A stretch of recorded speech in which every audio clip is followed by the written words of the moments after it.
नमो भगवते वासुदेवाय एक ऐसा स्तोत्र जिसके नित्य पाठ से महादेव माता पार्वती के साथ प्रसन्न हो जाते हैं। विश्वनाथ मंगलम स्तोत्रम काशी पीठाधीश्वर शंकराचार्य श्री महेश्वरानंद सरस्वती द्वारा रचित है। इस स्तोत्र का नित्य पाठ करने से मनुष्य आपत्ति से दूर रहता है, उसे विघ्न परेशान नहीं करते, साथ ही उत्तम स्त्री रत्न और पुत्र की प्राप्ति होती है। इस स्तोत्र से विद्या, यश, विजय एवं अभिलाषाओं की पूर्ति होती है। इस स्तोत्र के प्रभाव से कन्या उत्तम वर की प्राप्ति करती है और व्यक्ति धन धान्य से परिपूर्ण हो जाता है। काशी विश्वनाथ मंदिर का यह अति प्रसिद्ध स्तोत्र है। इसे शंकराचार्य श्री महेश्वरानंद सरस्वती ने भगवान विश्वनाथ को समर्पित किया था। ऐसे ही गुप्त और रहस्यमय स्तोत्र हम आपके लिए लेकर आते रहते हैं, इसीलिए चैनल को सब्सक्राइब अवश्य कीजिएगा, वीडियो को अंत तक अवश्य देखें और वीडियो के अंत में जय विश्वनाथ कमेंट करना न भूलें। आइए सुनते हैं श्री विश्वनाथ मंगलम स्तोत्रम।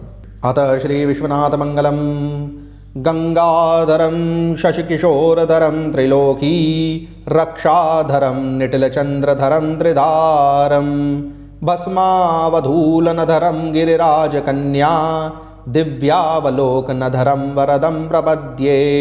काशीश्वरं सकलभक्तजनार्तिहारं विश्वेश्वरं प्रणतपालनभव्यभारं रामेश्वरं विजयदानविधानधीरं गौरीश्वरं वरदहस्तधरं नमामः। गंगोत्तमांगकलितं ललितं विशालं तं मंगलं गरलनीलगलं ललामं श्रीमुण्डमाल्यवलयोज्ज्वलमञ्जुलीलं लक्ष्मीश्वरार्चितपदाम्बुजमा भजामः। दारिद्र्यदुःखदहनं कमनं सुराणां दीनार्तिदावदहनं दमनं रिपूणां दानं श्रियां प्रणमनं भुवनाधिपानां मानं सतां वृषभवाहनमानमामः।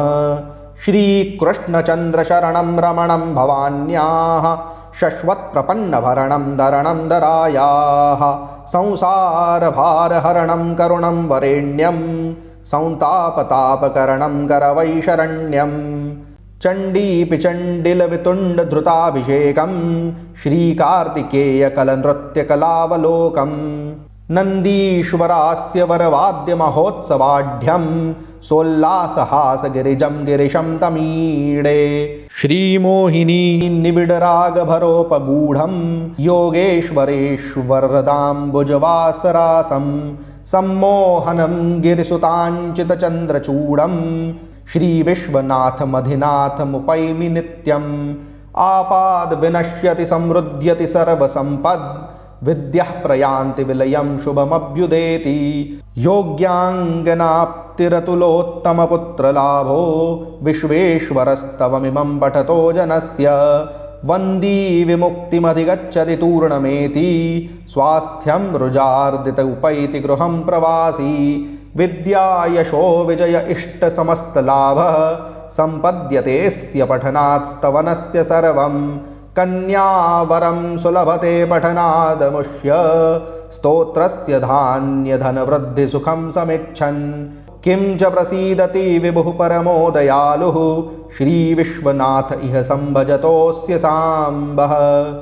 काशीपीठादिनाथेन शङ्कराचार्यभिक्षुणा महेश्वरेण ग्रथिता स्तोत्रमाला शिवार्पिता। गंगाधरं शशिकिशोरधरं त्रिलोकी रक्षाधरं निटिलचंद्रधरं त्रिधारं भस्मावधूलनधरं गिरिराजकन्या दिव्यावलोकनधरं वरदं प्रपद्ये।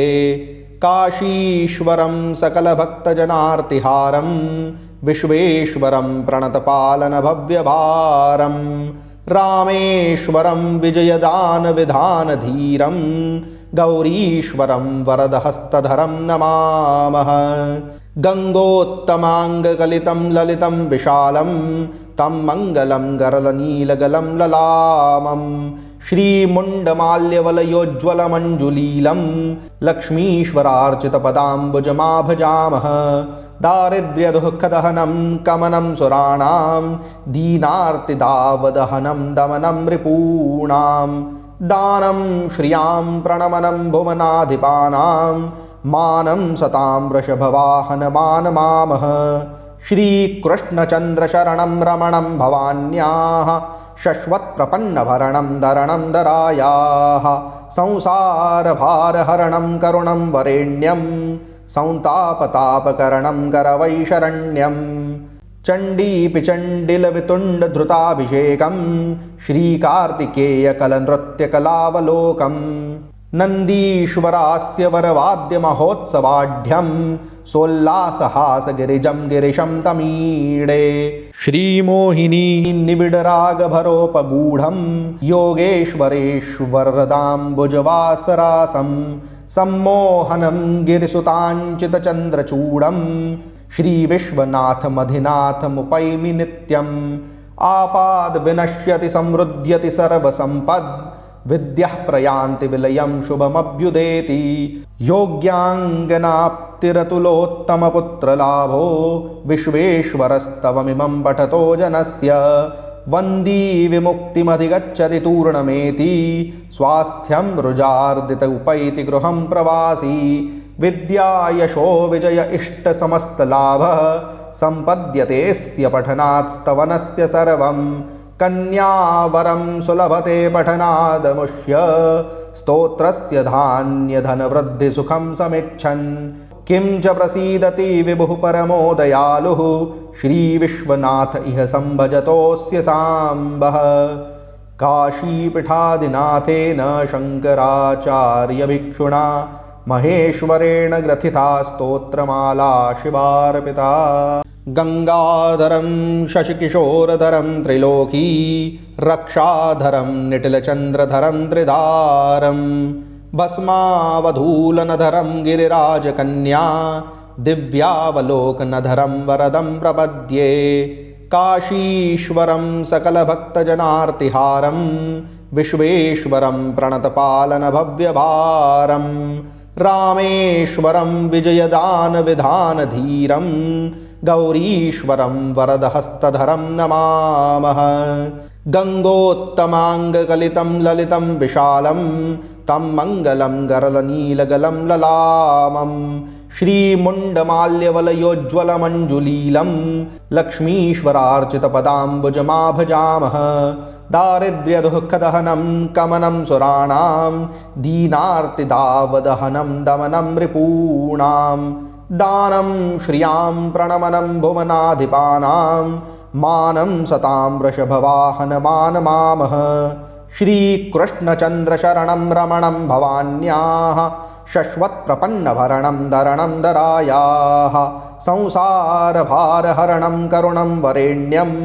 संतापतापकरणं करवैशरण्यं चण्डीपिचण्डिलवितुण्डधृताभिषेकं श्रीकार्तिकेयकलनृत्यकलावलोकम् नन्दीश्वरास्य वरवाद्यमहोत्सवाढ्यं सोल्लासहासगिरिजं गिरिशं तमीडे श्रीमोहिनी निबिडरागभरोपगूढं योगेश्वरेश्वरदाम्बुजवासरासं सम्मोहनं गिरिसुताञ्चितचन्द्रचूडं श्रीविश्वनाथमधिनाथमुपैमि नित्यम् आपाद्विनश्यति समृद्ध्यति सर्वसम्पद् विद्यः प्रयान्ति विलयं शुभमभ्युदेति योग्याङ्गनाप्तिरतुलोत्तमपुत्रलाभो विश्वेश्वरस्तवमिमं पठतो जनस्य वन्दी विमुक्तिमधिगच्छति तूर्णमेति स्वास्थ्यं रुजार्दित उपैति गृहं प्रवासी विद्या यशो विजय इष्टसमस्तलाभः सम्पद्यतेऽस्य पठनात्स्तवनस्य सर्वं कन्यावरं सुलभते पठनादमुष्य स्तोत्रस्य धान्यधनवृद्धिसुखं समीक्षन् किं च प्रसीदति विभुः परमो दयालुः श्रीविश्वनाथ इह सम्भजतोऽस्य साम्बः काशीपीठादिनाथेन शङ्कराचार्यभिक्षुणा महेश्वरेण ग्रथिता स्तोत्रमाला शिवार्पिता इति काशीपीठाधीश्वर शंकराचार्य श्री स्वामी महेश्वरानंद सरस्वती विरचितं श्री विश्वनाथ मंगल स्तोत्रं संपूर्णम्।